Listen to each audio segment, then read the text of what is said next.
Hey everyone, Screenplay Archaeology host KiramidHead here. Just wanted to get some plugs out of the way before the new episode starts. We have now come under the umbrella of Fandom Live Media, which is also the home of the Table Reads podcast, which is a fellow unproduced script podcast, where they read said scripts out in full over several episodes. So if you like this subject matter and you're curious about a different format for it, definitely check those guys out. Not the least reason which is because you'll be paying tribute to my new podcast overlords, and that can only have a benefit. Also, check out the Shelved Film podcast, which covers similar subject matters. They're not tied in with us, but I want you to go check them out. I want to make that recommendation because I'm just a nice guy like that. And as usual, be sure to check us out on social media on Facebook, Tumblr, and Twitter. We're on almost every means of listening to podcasts. We're on iTunes, Stitcher, a bunch of other places, especially now that I'm on a new platform which can distribute it to a whole ton of different places. So be sure to check out Spotify, Google Podcasts, stuff like that as well. And also a couple of things I want to throw in at the end. We do have a Patreon page. There's not much there. I can't really think of a rewards tier at the moment. And also, I have a Discord server that's been put together for a while, so if you want to show up and try that, as long as you're not an asshole, nothing will happen to you. You won't get kicked out. Just follow the rules. You'll be good. Check that link out down below. And with that, enjoy the episode.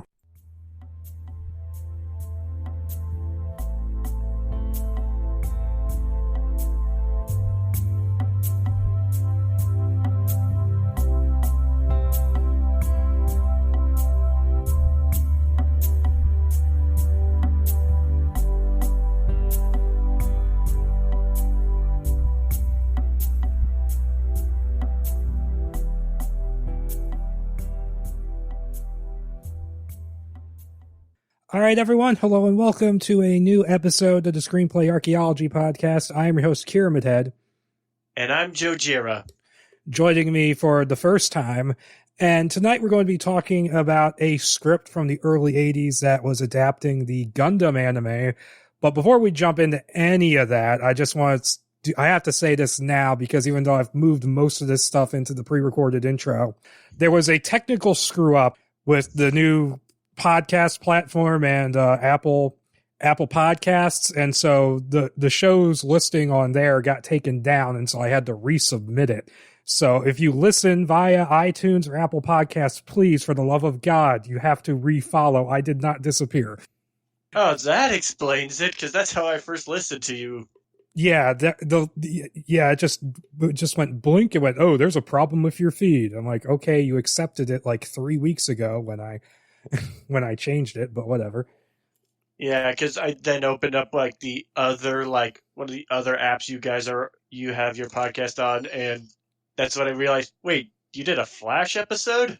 Yeah, that was in the works for like a solid month and a half because of delays and shit. But no, to get to the subject of the episode, we're covering the script Mobile Suit Gundam by Chip Proser, dated 1983, and it's adapting the original anime series, I believe, of the bunch. Yeah, it's been mostly commonly called Mobile Suit Gundam, but sometimes it's shortened to Mobile Suit Gundam 0079, referring to the year it's set. Oh, and so the basic plot, if you can say the script has a plot, is that you have the peaceful inhabitants of this space station called O'Neill, which is spelled like 4 different ways. They get attacked by these guys called the Zeongs, and so they end up scattering around, and 2 brothers end up on different sides of the conflict, and then halfway through it decides it's 7 samurai. Mm-hmm. Yeah. I think the best way to start with is just give a gist of what Mobile Suit Gundam is, because this script really goes off the rails really quickly. Yeah, and we're going to need a primer of at least, I don't know how long we could fill with it. Not too much, but enough, because I don't know how much I'm going to say about this thing. Don't worry. The reason I'm here is because I'm a big Gundam fan. Mobile Suit Gundam was a anime series that aired in 1979 to 1980.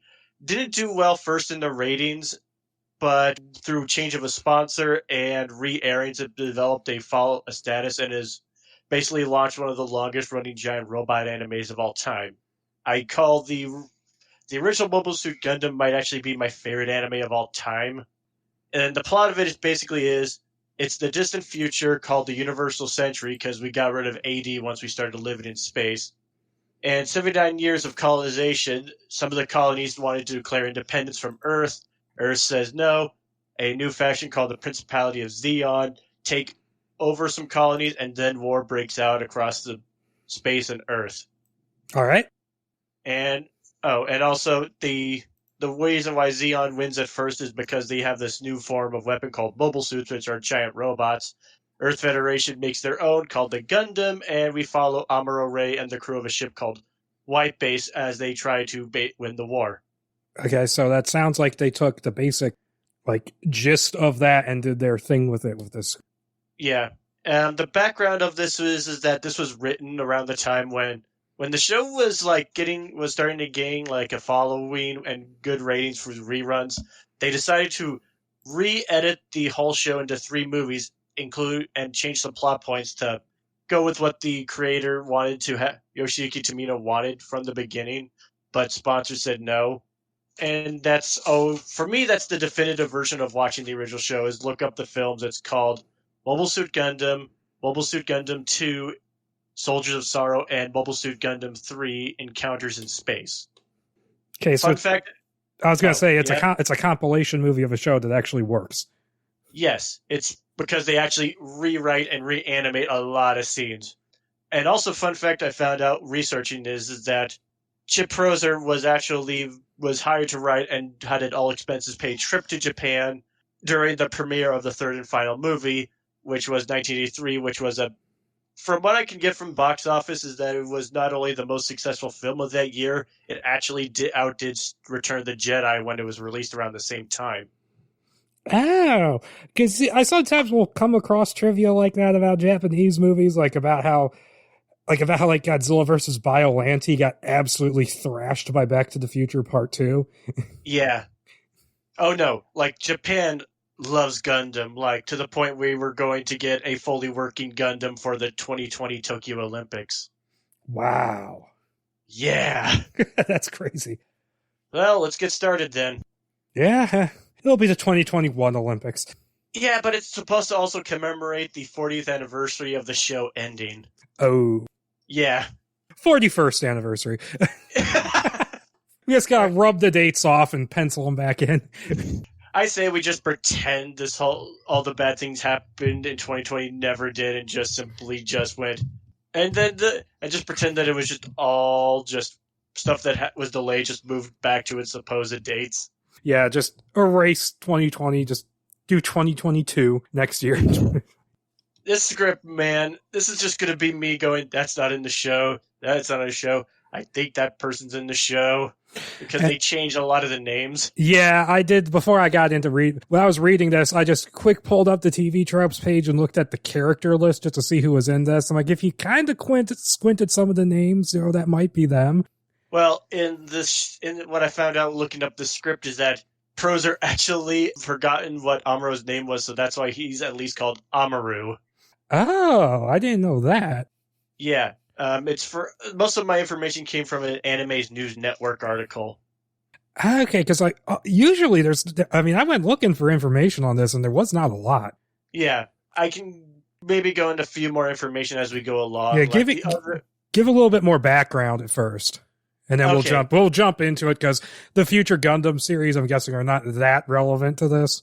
No, this is supposed to be a straight adaptation of the original show, and weirdly influences later stuff that comes out down the line, and also people who were supposed to work on it, like Sid Mead, who does the concept art you are looking at for the thumbnail, or if you're watching this on YouTube, would later work on later Gundam projects. Oh. Like for the sequel show Mobile Suit Zeta Gundam, he did a special promo artwork. And then for the 20th anniversary, he was hired to do the designs for the show Turn A Gundam, which I'm going to look up, send you a picture because it's absolutely great. Yeah, send it to me when we're done. But no, the concept art you showed me for the movie was actually really good. Yeah, it really does look like something from the show. The only difference is the one where the colony's getting attacked by what's supposed to be from the show the Zaku's. The only difference is you'll base the cars in Gundam are more traditional vehicles you would see today. Okay. Yeah, and I have to say, it is really good looking concept art, but this doesn't seem like it would have been that big budget of a movie. just based on the company behind it. And it just reminds me of there's a scene, there's a bit in the Superman Lives documentary where Tim Burton is talking about all the concept art they were doing. And he said, yeah, we were doing all this stuff for Krypton, but none of it was finalized. By the time the movie came out, it might have looked like the jumpsuits from Logan's Run. I did not know that. He says it could have looked like, he basically says it could have looked really good or it could have looked like that.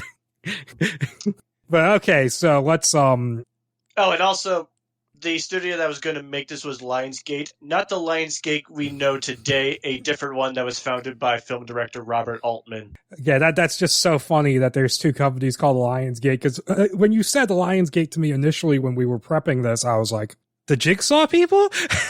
That's what I thought at first, until like Anime News Network, basically, I found the article. That's so funny. It's like, is this Billy going to be in this thing? I mean, he might as well be, as random as some parts of this are. I have not seen anything past Saw 1. I have seen the first 4, and 4 got so stupidly convoluted, I just stopped there. I think the only Lionsgate movie I ever saw was Dread and Power Rangers 2017. I've seen a few, I mean, they make a shitload of movies. They were like the horror studio for like most of the 2000s, and they also made the 2 Punisher movies. Oh, yeah, they did. Well, they made the second one. They released the first one because they bought the rights from Artisan, who went bankrupt right before the movie went into production. Okay. That was another episode way back, like almost 3 years ago now. Go listen to that if you want to hear about that. But so to jump into this script, all right, so it's dated, and this annoyed the shit out of me that he puts the date at the end of the script instead of at the beginning. Yeah. So the copy you'll find of this online is actually from a Gundam magazine that published it after the production fell through.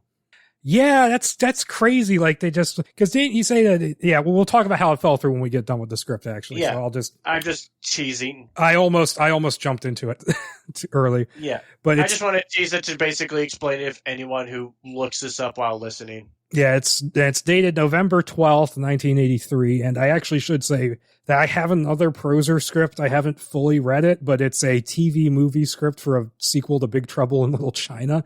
Ooh. And all I know is that the only returning character is Egg Shen.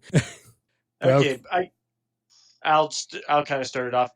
For the most part, this actually kind of starts off with the show where it's like almost like we're seeing what life was like in the space colony, and slowly we're seeing like Zaku's, or in this script, Zack, are like sneaking onto it to attack. Yeah, well, they blow a hole in the wall and they walk in. But so it opens up, and we're on this space station called O'Neill 7, which they spell like 4 different ways in the script. Yeah, and that's not the name of it in the show. It's called Side 7. Yeah, and so they're like, and so it's described as like they're like, it's got like this weird gravity thing where they're living on like the inner surface of the outer wall, and the center of gravity is like in the middle, and so they can do this thing where they can fly around on wings. It reads like the spaceship from the end of Interstellar. Oh, yeah. And also, that's not how the station is designed in the show. It's more like Babylon 5, where it's like a big cylinder that basically rotates, and people are living on the inside of it. Yeah, and I also weirdly, because speaking of Logan's Run, I read one of the remake scripts, and it said on a space station, which also has them living on the inside of like a tube. So yeah, it was just weird that came up right as I was reading this. But so we're in there, and we have siblings Shaw, who despite the name is a guy. Which, that's really not how it's spelled. It's supposed to be Char. This is supposed to be Char? Yes. Because Char is like the only thing I know about Gundam, and this is not Char. No, it's not. I think like if this came out, Japanese fans would have been really pissed because Char is the breakout character of the show. To the point where there's an actual trope for people spotting like knockoffs and clones in other shows and movies called Char clones. But you have Shaw and his sister Nora, who are flying around on gliders, and they're being watched over by their older brother Amaru and their mother Camellia, which that name is spelled like 3 different ways. That one's really difficult because that is kind of the name of Amaru's mother in the show. She only appears for like 1 episode. Yeah, and I like I said, I looked at the TV tropes character list, and her name is Kamaria, and Amaru is Amuro. Amuro, okay. And so they're inside the house, and I'm like, they're sort of watching, sort of not. And the way this station is described, it's like this mix of different cultural dwellings. It's almost like Epcot Center. That's kind of how some of the stations are in the show, where there's a literal station that's basically replicates what life was like in the Old West. So imagine Westworld, but without the robots. Yeah, but they're inside the house. They're built into the inner ring of the station, and there's something that's in the middle of the cylinder, which I'm not quite sure what it is. But they describe it's really weird the way this is described. And then the army of mech suits, which are the Zax, they blast it. Apparently Zack, they not only make water bottles, they make robots. They blast in through an airlock from space and begin destroying everything, demanding surrender.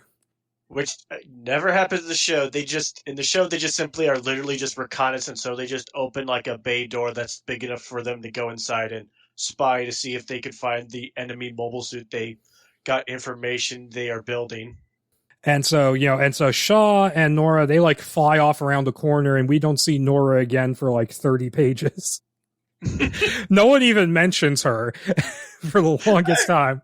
No joke, when I read the script, I forgot she existed. Yeah, I almost kind of did too. I'm like, and there's a point where she comes back, and it's like it looks like she's going to be important, and then she's just not.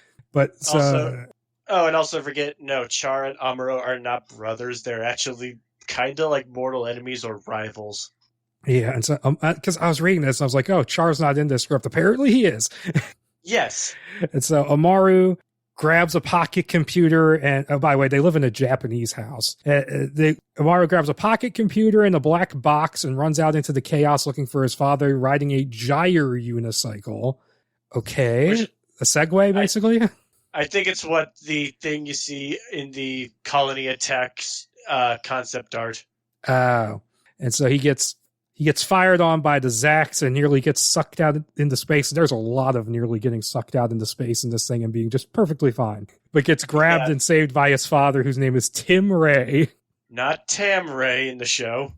Tim Ray. But the pocket computer ends up smashed. And also in this, does he die in the show where he gets sucked out into space? He gets randomly blown up later. It's very confusingly described. I wasn't sure he was dead at first. Okay, because in the show he gets sucked into space when Amuro accidentally shoots a hole in the side of the colony, and we first think he's dead, but he find out that he's alive. But because he was floating in space for so long, he has permanent brain damage due to lack of oxygen. Wow. Gundam gets dark. And this script gets dark for like 2 pages in the middle, and then it just forgets about it. Yeah, this really does feel more like this Proser wanted to do his own Star Wars. Or that's what Lionsgate wanted. Yeah. Okay, and so, the pocket computer gets smashed, and I swear Amaru is treating this pocket computer like it was his fucking, he's more concerned about this computer than he is about his siblings. And it's not even important. They just forget about it after this scene. Amuro's a tech-minded person in the show, but he's always, is concerned about other people's lives. I think the only time he was worried about, something mechanical is for his robot buddy pet named Haru, which is the floating ball thing you'll see sometimes in Gundam shows. Okay, and so they walk down a ramp. They run into a bunch of other people who seem to be in charge, and there's 6 or 7 of these people, and I only ever wrote down 2 names, and the only one who ever becomes important is Sarah. And there's another one whose name I only wrote down because their name is Remy, and they come out of, they have a submarine at one point, and that's the only reason I wrote the name down. Yeah, Sarah, I think, is supposed to be based on Sayla from the show, who is Char's sister, who they separated, and she's trying to figure out if this Char person really is her long-lost brother, Kazvol Rem Daikun. And none of that is in this. Although, in one of the unused concepts for the original show that was later used for, a novelization, in the script, she is Amuro's love interest, in those books. Ah, and so they're all discussing, whether they should, run or fight. And the enemy is jamming communications. communications with a message from this guy called Zeong of the Greater Co-Prosperity Sphere broadcasting over the channels, basically saying, surrender, surrender. And they don't actually explain who Zeong is or what this Greater Co-Prosperity Sphere thing is. Apparently it's like a corporation, but we don't find that out till like page 60 something, 70 something. It's like it's like an Alien where we find out Ash is a robot working for the company, but not as well handled. If we had never actually heard of the company before that scene. And from what you said, these guys are not part of the show. No, I think like they just took names and just twisted it around. Okay, and so they determine that they're going to use this old freighter called White Base, and they don't actually say... They introduce the name White Base later, and I'm confused. That's the thing that's really weird about this script, is that it introduces all this terminology and explains none of it. And there's a 2-page glossary at the end of this thing that is functionally useless because it only explains 3 or 4 things. I'm like really like mixed about it because like that's always been kind of a minor problem. The Gundam show is they just bombard you with information and you just have to play along. Which why it's one of the reasons why I think it works as a show, because they do repeat some stuff so you get a better handle of it. And also, White Base in the show is not like that type of ship. It's an experimental like command ship. It's basically like an experimental warship or something, like a new the closest thing I compare it to is like a Star Destroyer. The knockoff Star Destroyer from Gamera Super Monster. Only it's also been nicknamed the Trojan Horse or the White Horse because it kind of does look like it has 4 legs and a long neck like a horse. That's kind of funny. All right, so Tim and Amaru, they head off down the tunnel towards Tim's lab where they run into Shaw, and Tim tells them to get out of there and go back home and get his mother. No mention of Nora. Sorry, Nora. I only wanted 2 sons. And then they head off down another tunnel where Tim pushes Amaru out of the way of a missile at the expense of his own life. So he gets blown up. And the way it's described, I'm like, did he actually die there? It's very confusing the way it's written. Yeah, like I was like assuming that's what happened to him. Either that or I was thinking it was like he probably got stepped on. Yeah, something like that. And so Amaru grabs the black box, flees from the attacking Zax, dives down into what's called a low-gravity chasm, where he crawls through a hatch inside of something, where he melds with mesh netting and begins using some controls, and then a new mobile suit emerges from the chasm to fight the Zax with Amaru at its controls, and this is the Gundam. And I have to point out something. He continuously misspells mobile throughout this entire script. He keeps leaving the E off it. That always pissed me off, because it's like, it's an English name. I'm like, was it sponsored by the gas station? That's his power source. Which is why it's always breaking down in this script, it feels like. Because I swear there's a scene later on where they're in the middle of a fight and it just randomly runs out. The whole gravity thing is kind of in the show where like that, like for the shipping set, the end of the space cylinder is basically easy for ships to basically transport cargo, so it's a low gravity area because it's easier to move stuff. That actually makes sense. Yeah. And also I like the idea of, the body melding into the mesh to control the thing. Now, they use it for a really stupid purpose later on, but I'm not going to go there yet. We have plenty of time for that. I'll just add that this is one of those things that they seem to take later on in the franchise, because it seems like it's kind of like how they control the mobile suits and the Gundams in the DBZ style show Mobile Fighter G Gundam. Okay, and so there's a fight between Gundam and the Zax, and it's weird because whenever you're in the exterior, it treats Gundam like it's a separate character from the pilot. The way the script is written, it reads a little weirdly. But eventually, 2 opposing missiles collide and blast a hole in the hull, and Gundam flies out into space. Whee! And that's the thing with this script, is that these action scenes are described in so much detail. I just saved you like 3 pages of reading right there. Yeah, at some points I just basically skipped over some of the fight scenes and just looked at who wins. Yeah, I kind of like glanced over some of it as well. And so we then go to White Base, where I didn't even realize this was the name of the ship when the name first gets introduced. That where the crew members from before, they're working on putting together a means of escape. And then they receive yet another message from the Zack commander this time telling them to surrender. And they respond by telling him to fuck himself and then his own mother. And what's really funny is that there's a lot of profanity in this thing, and like every now and then someone apparently like took a pencil and like scribbled, like put a line through the bad words. It's probably like who was ever going to produce it, because I couldn't find the name of the producer. And there's a fair amount of handwritten notes on this thing, and unfortunately most of them are illegible, because I've read a few scripts where someone goes through and like scribbles notes in the margin, and it's almost always really funny. Like there's this draft of Meg that I covered a few years ago where someone went through and was just like putting in little comparisons to the book on like every other page. And there's one point where they showed a shark a little early, and he circles that part and writes "no" in big letters next to it. Also, I got another thing from a fan's perspective is that none of the characters who are command of White Base show up in the show, except I think the captain is the same one as the captain, but in the show he dies in like the first or second episode. And then he gets taken over by Bright Noah, who's one of my favorite characters in that show. And who's not in the script. It would have been a lot better if he did, because basically if anyone complains about how shitty things are or how they refuse to help out in the fight because they're looking out for themselves, he just slaps them. Mm-hmm. And so we go back to Amaru's house, where Shaw manages to return just in time for the Zacks to trap him and his mother there. And the mother in this thing, it reads like she's this weird shut-in. Like, I never get a handle on who this person is supposed to be. In the show, she's basically just happy to be reunited with her son, only to find out that because of how terrible the war's been going, he's basically a completely different person.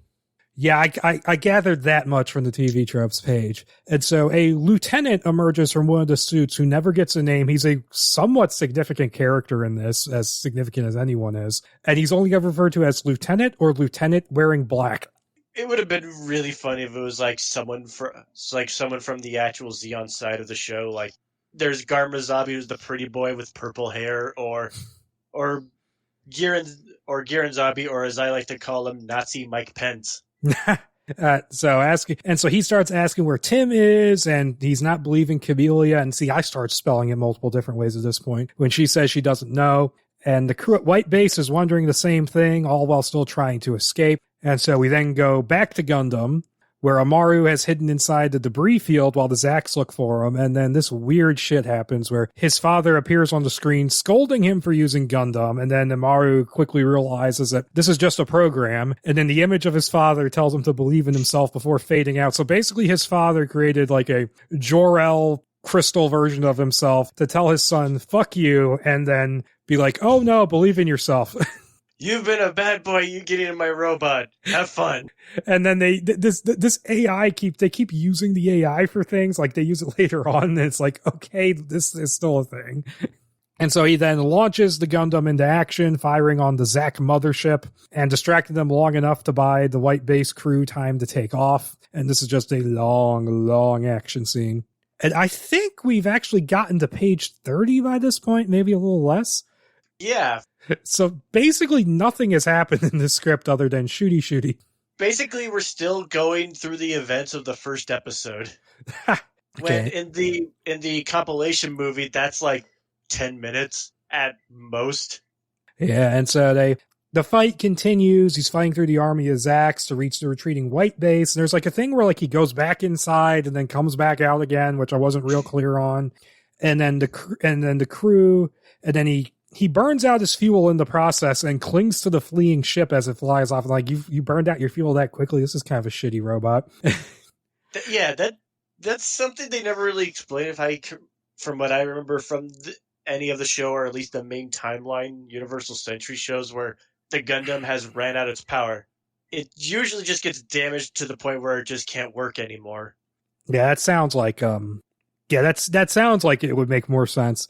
But okay, so the crew of the White Base, they think it's a Zack, but then they're like, oh no, don't kill him. It's the new armor. And so Amaru, he hears his father's voice again and pushes a button that sends out a subliminal message to Camellia. So apparently Gundam has psionic powers? In the show, they basically have this thing called new types, which is, from how I understand it, is that people who live in space, who are born and raised in space long enough, kind of start getting extrasensory perception, and those are very helpful in the war effort. And it gets to the point where people can actually artificially make themselves into new types. I could have used some of that information in this script. This is how bad the script is where for someone who doesn't know anything about Gundam, like Bruce would basically be lost, and me as the fan who's seen the show numerous times goes, I think it's from this part. I think. You're also lost. Yeah. I say slightly lost.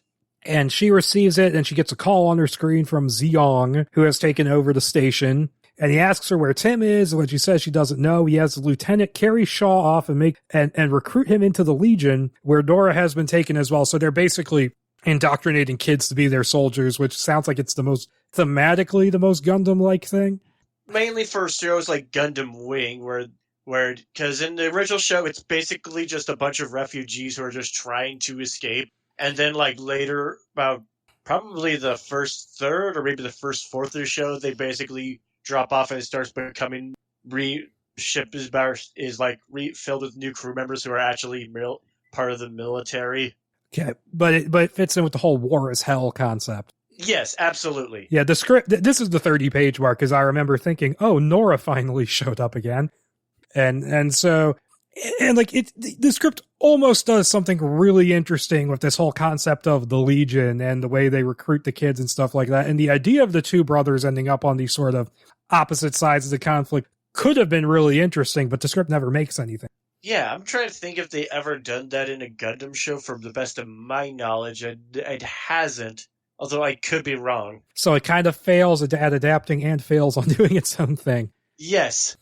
And so we go back to White Base. They finally get the suit open, and they find Amaru instead of Tim, who tells them that his father is dead, and the crew all wants to run away from the Legion, but Amaru wants to build more Gundams and fight back. And then it just randomly cuts ahead 8 weeks later, aboard the Legion ship, where Shaw has been working as an engineer, and he makes to steal a Zack, but the lieutenant intervenes using his resentment towards his father and brother, leaving him behind in order to get him to accept the Legion training. And he kind of has a point, because I don't know. It's weird because Amaru never seen, he'll mention Shaw briefly, and then he'll be like, because he says, there's actually a moment where he's talking to the crew of White Base saying, I want to go back to O'Neill Station. My mother is there. My brother is there. Nora? Fuck her. Yeah. Big diversion in the show for Char's End, because he's basically joins the Zeon side because he's a really good pilot, and he gets close with the Zeon family who he wants to murder because they are. It's always left ambiguous in the show whether they did or didn't, but they might have killed Char and Sayla's father just so they can gain more power. Okay, so he's been working as an engineer, and he makes the steel. Okay, I already read that part. And so the lieutenant also sways him by talking about how the Legion is honorable and Legionnaires always stick by each other. I think this is the moment where he quotes Robert Heinlein.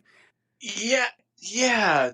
That's what I thought, because sadly, I am not well versed in Robert Heinlein's work, so I wasn't sure if it was or wasn't. I'm not either, but I'm guessing it was a reference because throughout the 50s, 60s, and 70s, he was an incredibly popular, high-selling writer. So people even in the early 80s might still have known who he was, might still have been, plugged into that. Yeah, I know at least the Zacks, which are based off of the Zakus, were kind of loosely inspired by the original design from the Starship Troopers, the book version, though. Yeah.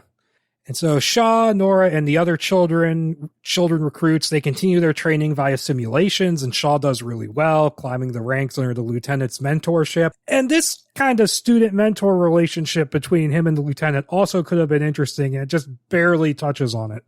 And it just feels wrong because Char's not that type of character in the show. He's actually, one of the defining moments for him as a character is how he says, I've never betrayed anyone in my life because I'm not on anyone's side but my own.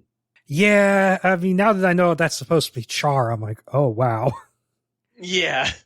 But we go to elsewhere, the White Base. It's hiding in an asteroid field, and it has settled on this really big one, and they're still ready for a Legion attack. And Amaru wants to take back the station, but the other crew members want to let go. And so we go back to the station, and the lieutenant visits Camellia to tell her that they're leaving to fight and that Shaw is coming with them. And he's there as well to say goodbye. And like, there's this scene where it's like, the dialogue in this scene is so weird because he's talking about how he's going to fight for the Legion. And she goes like, are you going to fight your own father? And it's like, your own brother? He goes like, I'm going to fight them. And she just goes, who? What? Who? What? I'm like, it's like the instant cassette scene from Spaceballs where Dark Helm's just going, when? Who? Now that's what I would love to see, a Spaceballs version of Gundam. With the Mega Maid. Yes. Okay, and so the White Base crew, they're working on building new Gundam suits, and Sarah, who is their best pilot, they let her fly the existing Gundam, much to Amaru's chagrin, who's all pissed off about it. And Is this the part where he mentions that she makes the Gundam walk like a girl? Yes. That always bugs me because if this is supposed to be Sayla, that's really, really an insult. Because I forgot to mention that in Japan is kind of had some big impacts in Japanese television in the same level as Star Trek, where Gundam was like the first show where they actually let like women have important parts of like in the military, which never happened at that point. Yeah, interesting. But yeah, that whole scene is just dumb. It made me mad. He's supposed to be 15 and he's acting like he's 9. Yes. And so while this is going on, they get attacked by more Zax, and Amaru jumps into a prototype called Gun Cannon. Which is in the show, and it's basically more of like a red version of the Gundam, but with a white head. You see, they didn't describe it, so I was just picturing a giant cannon. No, they have 3 mobile suits. There's the Gundam Gun Cannon, which I said is red, and Gun Tank, which is a blue version, but has no legs. Instead, it has treads. Okay. And the arms are Gatling guns. Okay, then. So yeah. What were you going to say? Okay, I'll just continue on with the scene. On the Legion ship, the lieutenant initially tries to keep Shaw from joining the fight, but eventually relents. Gun Cannon gets destroyed in a fight with Zax, and Zara picks him up with Gundam's hand and allows him to enter the suit. And oh god, this scene. They both get entangled in the harness, and it's a fight scene where they keep getting shoved into a bunch of sexually suggestive positions. And there's a moment where he says, "Stop giving me such a hard time," and Sarah shoots back at him, "No, you're the one giving me a hard time." And I'm like, oh. And Prozer is apparently so proud of that Austin Powers level innuendo that he actually takes a line out of the scene description to specify the fact that it is in fact an innuendo. I forgot about that. I'm going to have to look that up just because I'm going to have to go to I think it's like it's page 30 something. Let me see if I can find it. It's page 40 something. Okay, because I'm like around the 50s. I must have passed that. Yeah, I must. It might be in the 50s actually. Yeah, it's got to be in the 50s because I forgot these action scenes take forever. Oh, okay. Moving on. Now, I'm finding it. Okay. Yeah, that's quite a thruster. Oh, God. Oh, here it is. You giving me a hard time? No, you're giving me one. A double meaning. On page 50, top of page 50. I'm just imagining how this would have turned out in the actual show, and I just think Sayla would just, slapped him or hit Amuro. This is the wrong kind of anime here. This is not a hentai. No, the sexual ambiguity would be more fitting for Evangelion. Yeah, from what I've seen of that show, definitely. And so we go back to the battlefield, and one of the other Gundam types, which they don't actually name them out at this point, it gets into a fight with Shaw's Zack. And in the White Base Command Center, the people in charge decide to call back the suits and blast the Zacks with hydrogen, which they say theoretically will destroy them. And communications are down, so Gundam is still outside when the blast happens, getting blown back with a Zack attached to it, and the Zack gets melted and destroyed. We learned from Shaw that Nora was piloting it, and he's all upset, and this is the last time Nora ever gets mentioned, I'm pretty sure. She really didn't... It would have been a lot better if maybe they just made it be like a friend of theirs on the colony and get stuck with Cha, and he's trying to help it out, because I just don't see the point of her as a character. The whole idea of Amuro and Char's brothers just really, really gets me mad. Yeah, and the whole Nora thing, just from a script perspective, why she serves no purpose. I mean, Yes. Shaw's entire reason for being upset with Amaru is the fact that his dad liked him more or something. I mean, it's kind of a more motivation than it is in the show, where it's like like Amuro with the Gundam is like the most challenge Char had in a mobile suit fight. That's why he wants to beat him. To the point where in the movie Char's counterattack, that's his whole motivation, to the point where to get Amuro's attention, he sends like a continent-sized asteroid to Earth to try to wipe out all life. Okay, then. So it's like the opposite of the ending of Superman Returns. Char's Counterattack is actually a really great movie and might be my favorite anime film. The animation's just gorgeous, and I got to see that in the theater. That's cool. And so, okay, this next 10 pages, I think, and maybe a little bit less, the Gundam, it crashes on a nearby planet, and then we have this weird, I guess it's meant to be a romantic interlude where they're just goofing around and swimming in the ocean, and they're Amaru is angsting, and and Sarah and him are talking about, we could just stay here forever. They'll never find us, blah, blah, blah. I'm trying to remember, because I have not read the novelization, just more like synopsis. The whole reason that Amuro and Sayla start getting together is that in the show, Sayla is basically not only a nurse but also a therapist, and is able to help Amuro through all the PTSD he's getting throughout the show, and they start basically getting together. Okay, so they don't get together because they get randomly thrown into suggestive positions. No. But no, this whole sequence of them on the island, on the planet, it feels like a filler episode. I swear it feels a lot like the Desert Island episode from Code Geass. Or the Desert Island episode from the original Mobile Suit Gundam. No joke, that episode was so pointless that the creator basically told the US distributors to basically skip it. But no, they're sitting around on the beach, and then Remy, who's the only other crew member, actually bothered to write the name down because of this moment. He comes to get them in a sea crawler, and so he tells them that the Legion has retreated, and Amaru gets the idea to hire fighters to fly the suits they're building. So he and Sarah, they set out to do so, but Amaru admits to her that he doesn't have a full plan in place, so nice going, Star-Lord. I was thinking more like Raiders of the Lost Ark. I'm going to get the colony back. How? I don't know, I'm just making it up as I go along. That's probably what they were thinking back in 83. But and now we're about halfway through this thing. We're about page 60, 61, and now the script decides it's going to be Seven Samurai. Or Battle Beyond the Stars, I guess, because it's an 80s Star Wars knockoff. Yeah. And funny is that this is the similar premise for a Gundam manga released years later called Mobile Suit Crossbone Gundam, The Steel 7. And so they head to a seedy moon, where I forget the name of the moon itself, but the city on the dark side of the moon is called Nightside. And this just reminded me of another Star Wars thing from the extended universe. I think the moon is called Narshada, which has all this criminal activity on it. This reminds me because, again, another thing that they might have taken from the script is that we act in the prequel series Mobile Suit Gundam The Origin, we actually spent a good chunk of it on the Moon City colony that's on the dark side of the Earth. Of our moon. Oh, okay. Mobile Suit Gundam The Origin is absolutely great. It's the only prequel I ever liked. Oh, wow. Okay, so this whole sequence is bizarre. So they don't have much luck finding anybody, and then this changes because Amaru gets drunk / high in a nightclub at what's called a drug bar. And there's he's high, and Sarah just randomly has a psychic communication with this woman in the band playing there named Zoe.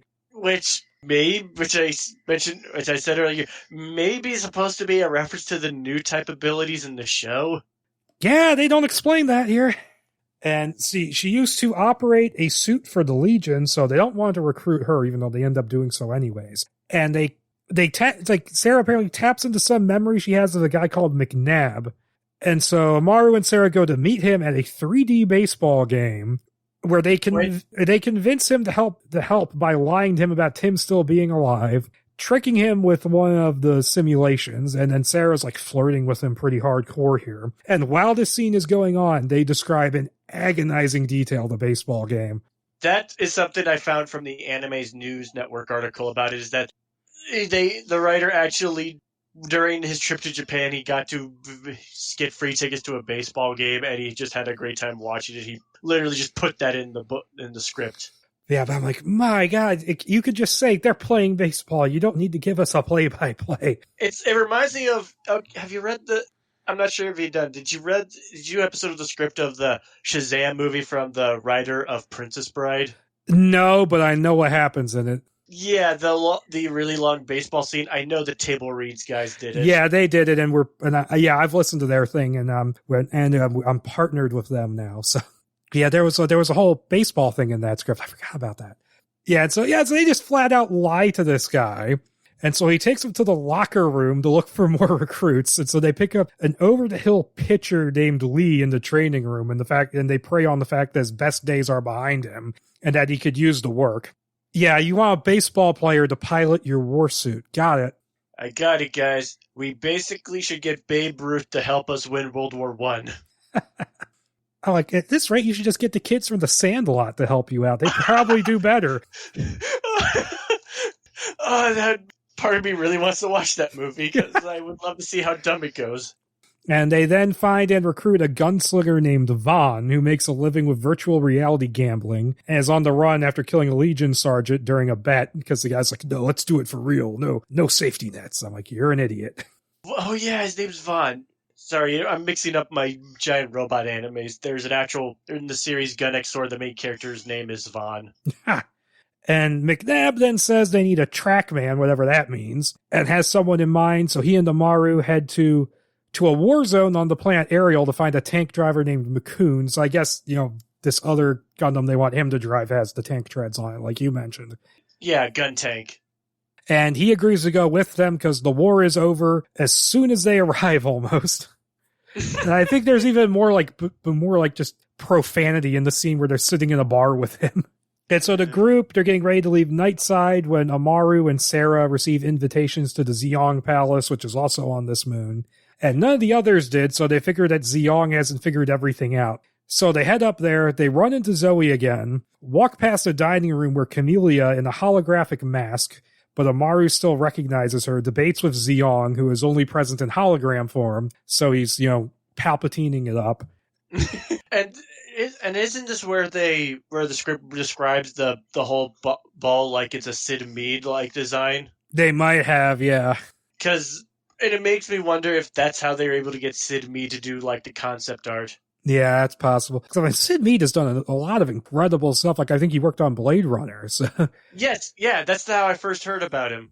Yeah, so if you're going to get somebody to design your science fiction movie, might as well be him. Oh, that was one thing I was able to get in time, but I mentioned before he does the artwork for he did the robot designs for Turn A Gundam. They did an interview with him for I think the DVD or the Blu-ray release, and he does talk a bit about about the script, but I wasn't able to watch it in time. That's fine. I mean, it probably wouldn't tell us much that we don't already know. True. Okay, and so Zeong is defending his actions, and he says he's bringing order to the universe, which is the most motivation he ever gets in this thing. And then I just also want to bring up, nowhere in this script do they ever go to Earth like in the show. Yeah, because, I read about it, and I was like, oh yeah, Earth is actually a thing, and it's not mentioned at all here, so this is more Battlestar?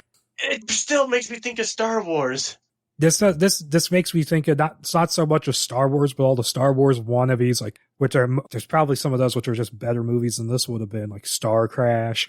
Yeah, I do admit I love Star Crash. Yeah, and so the lieutenant is there as well, and it's like this weird aside that he's apparently treating her like his slave. So are they like a thing now? Is that a thing in this script? Maybe. I know for sure in the show slavery doesn't exist in Gundam. And a bunch of masked soldiers enter as well, and Shaw is among them, recognizing Amaru as he and Sarah leave, and they leave as soon as they get there. So what was the point of them going to the palace? Guess just to have a stare down or something? Yeah. And so that whole sequence is weird, and so Amaru and Sarah, they're like, we're going to leave the moon. And Zoe just shows up randomly and decides to join them in their fight, so their reluctance earlier, completely pointless. Wait, maybe... I just wanted to also bring up another thing I love from the show that I think they were trying to do is that in the show, like almost around the very end, for the first time, Amuro and Char meet face to face, and Amuro recognizes Char, but Char doesn't recognize Amuro because throughout the show, Char doesn't know who the hell is piloting the Gundam. When he meets Amuro, he just sees a guy who got his car stuck in the mud and helps him out. Oh, okay. And so then we go back to the palace. Shaw meets with Camellia, who brokered some sort of deal to keep him out of the fight. And he's like, but Mom, I want to get fighting my Zack. It really is just like that. That made me laugh.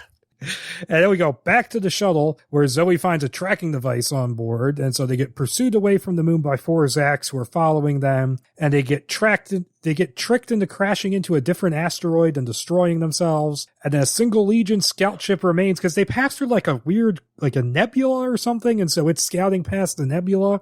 And then it picks up on their course correction towards, I guess they're heading towards White Base. And so it turns out that the crash was a hologram. And they use that to trick the scout ship and destroy that. And they use the holograms because apparently the shuttle they're on board is something called a copy ship, which mimics the scout ship's appearance. And in like the one pilot on board, like uses a hologram to make his face look like the scout ship commander's face, which allows them to trick the Zacks into backing off from the search.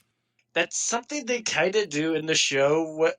Or maybe I might be confusing it with something later on where when the mobile suits are in stealth missions, they'll basically have like inflatable copies that will basically confuse anyone on radar if they think it's a real Gundam or the fake inflatable one. I don't know why, but that's funny to me. I know they use it in Char's counterattack, and I always thought, it's kind of clever. Here's your Gundam blow-up doll. Come and get it. Well, to me, it's just thinking more of like the wacky, wavy, inflatable arm-filling tube men. Yep. And they then get ordered to return to base, which they decide to take advantage of and get through the first line of defenses. And then back at the Zack base, Shaw is moping about not being allowed in combat. And then the lieutenant starts talking about how Legionnaires are loyal to the death. And in the same breath, he admits that the Legion has often been wrong. And so we finally start getting some semblance of character development for this guy, but it's too little too late, really. Yeah. Because we're well past the 90-page mark. Yeah, this is now like getting to the ending. Yeah, and so on board the copy ship, Sarah introduces the new recruits to the new Gundam, I call them spin-offs in my notes, Gun Cannon, Gun Tank, Gun Grenadier, and Gunfighter. I'm like, okay, so Vaughn is in Gunfighter, obviously. Yeah, those last two are never in the show, and Gunfighter makes me think of like a cowboy Gundam. Which they can now use because the White Base crew uploaded brain scans of the new recruits into the Gundams, allowing them to train in absentia. This is so weird. I think, again, might be from the show where Amuro doesn't have much knowledge about the Gundam outside of the technical manual. Not kidding, that's how he first learns to pilot it. He starts theorizing that from what his father's work, from what little he could get, is that the Gundam might actually have a learning computer to help adapt to the pilot's capabilities as a fighter. So the more he fights, the more the computer is able to benefit him. Yeah, I mean, that makes more sense. Also, I have to point out about the whole 7 Samurai thing here. They recruit like 4 people. And like, okay, so the 7 is, well, no, there's 5 people they pick up. They pick up McNabb, McCoon, Lee, Vaughn.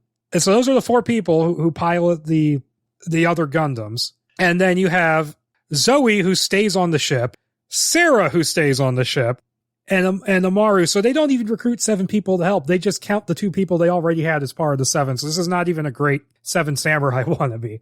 This is also me ruining my favorite character, where Sayla in the show starts off as basically just a nurse / the therapist, then becomes a communications officer, and the more she gets combat experience to the point where she's a full-fledged fighter pilot.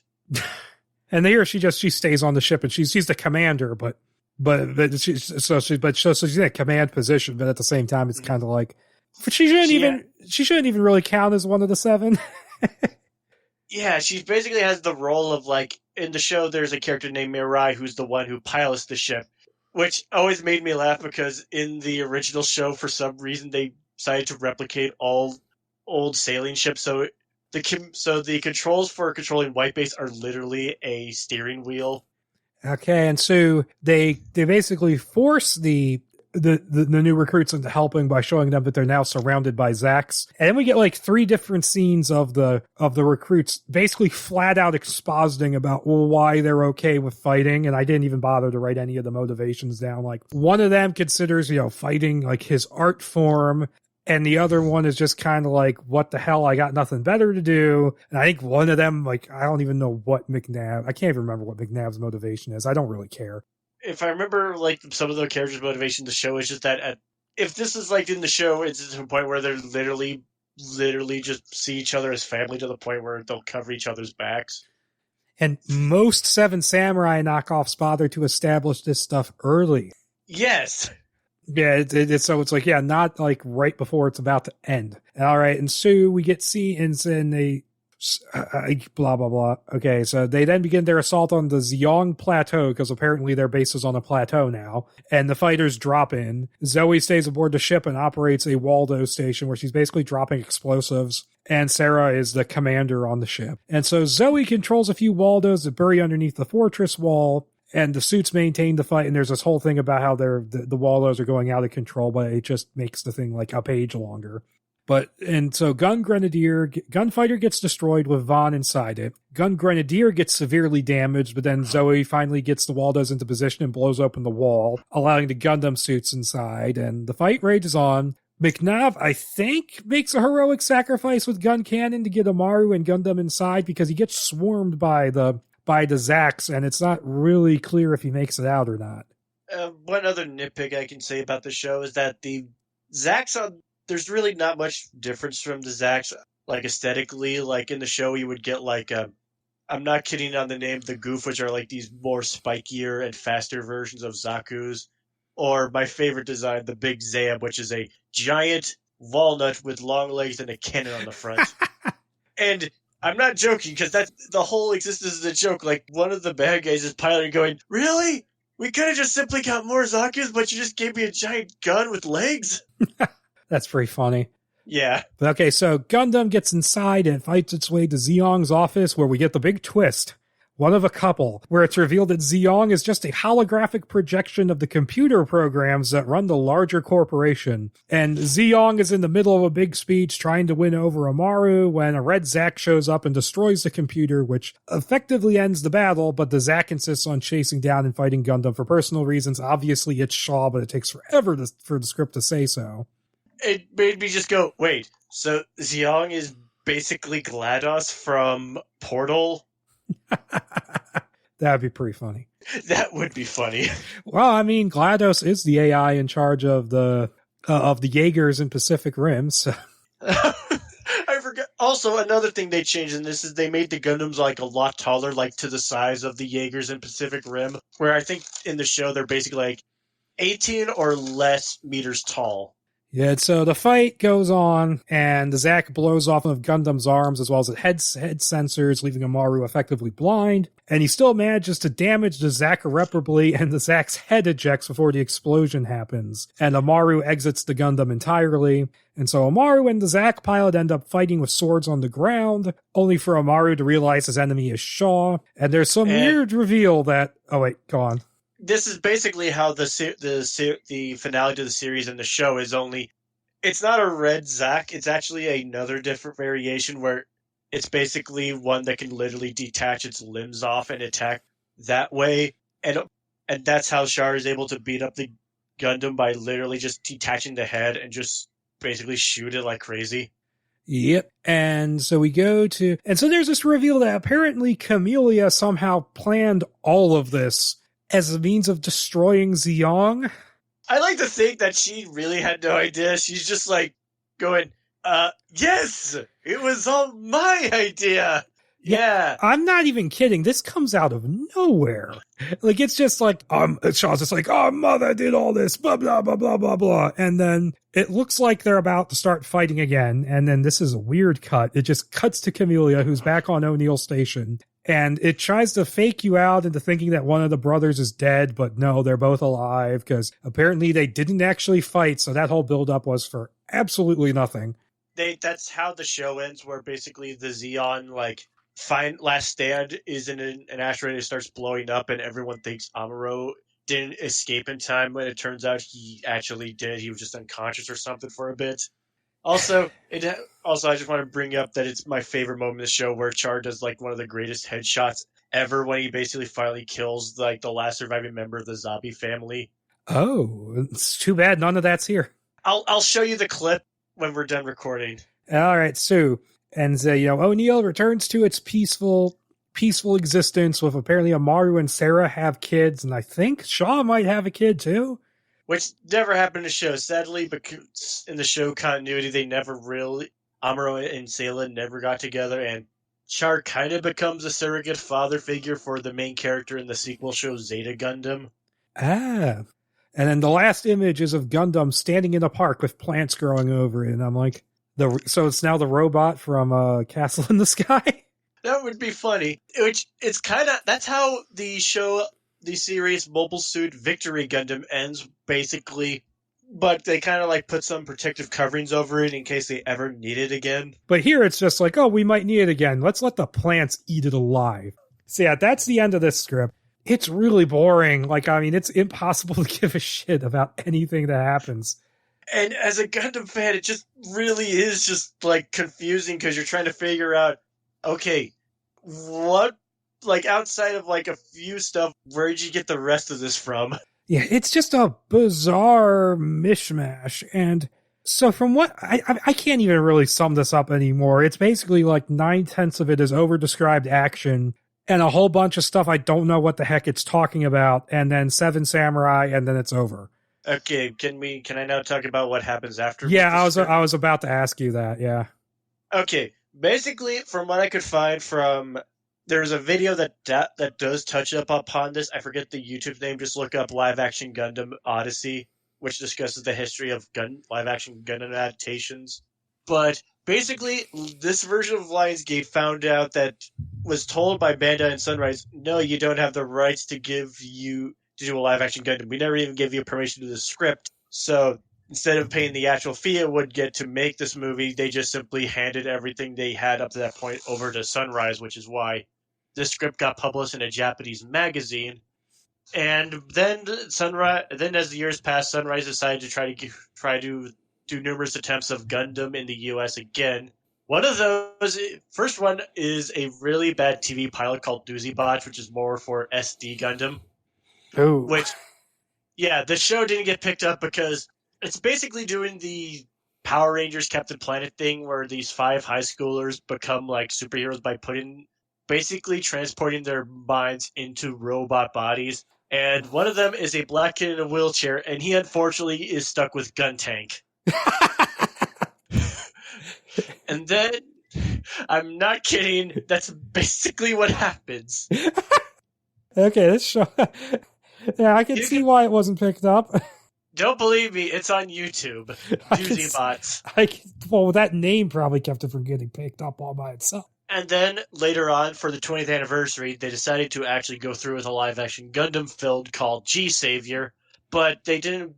But one reason or another, they decided to go with the small Canadian company who was mostly done more like cheaper productions where they would just like do present day dramas and not like big sci-fi space operas. So it's really boring where most of the story is about a food shortage, and then the good guy faction is literally called the Illuminati, and you don't get a Gundam fight until like an hour into an hour and a half long movie. This wasn't Davis Films, was it? I don't know. I'm pretty sure not. Probably not, because they actually put some money into that first Silent Hill movie. Okay, and then nothing really happened with bringing Gundam to the U.S. outside of releasing all the shows and movies and sometimes doing dubs of them. Up until Ready Player One, where Gundam what's specifically called the RX-78-2 original Gundam made its appearance to fight Mechagodzilla alongside the Iron Giant. That, and also a Gundam reference in Pacific Rim Uprising, where during the fight, where the pilot ejects and crash lands in front of the Bandai headquarters, and we see the Gundam unicorn statue. I've seen maybe 5 to 10 minutes of that collectively on TV on my work breaks. I don't want to see that whole movie. That's the only. I think it's okay, but I don't normally recommend that one. Oh God. I only do it. I only showed that clip I just described to my friends because it's like, Gundam in Pacific Rim. And I had forgotten that the Gundam was in Ready Player One. I remember it now. You mentioned it, and it was like, yeah, was it a specific Mechagodzilla? I cannot remember. It was a made up one, but I've always thought it kind of reminded me of the unmade '90s one they made a figure of. That's right, because it was like a Mechagodzilla version of the legendary Godzilla, and in the book it was the Kiryu Godzilla. That's right. Yeah, but anyway, Bandai and Sunrise really liked how the Gundam turned out in that film, and they decided to talk more with Legendary on doing another attempt of a live-action Gundam. And they last heard about it was last year when Brian K. Vaughan, writer of Saga, was going to pen a script. Ooh, that's actually really interesting.